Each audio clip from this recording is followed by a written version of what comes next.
అమ్మో ఫ్లూ జ్వరాలు ఎక్కువ ఉన్నాయని కంగారు పడటం కాదు.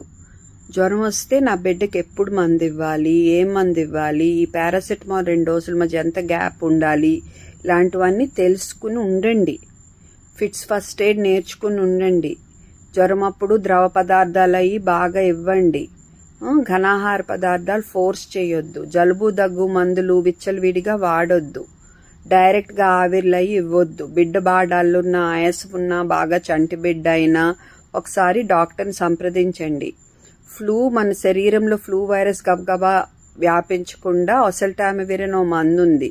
48 గంటల్లోపు స్టార్ట్ చేస్తే హెల్ప్ అవుతుంది. కానీ దీనికి సైడ్ ఎఫెక్ట్స్ కూడా ఉంటాయి.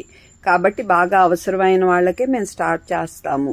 అలాగే టెస్ట్ చేయటానికి ముక్కు వెనకాల గొంతులోను స్వాబ్ టెస్ట్ అని ఉంటుంది. కానీ అది చాలా కాస్ట్లీ టెస్ట్. సో టెస్ట్ చేయకుండా కూడా మాకు ఫ్లూ అని డౌట్ ఉంటే మేము ఆ మెడిసిన్ ఇవ్వచ్చు.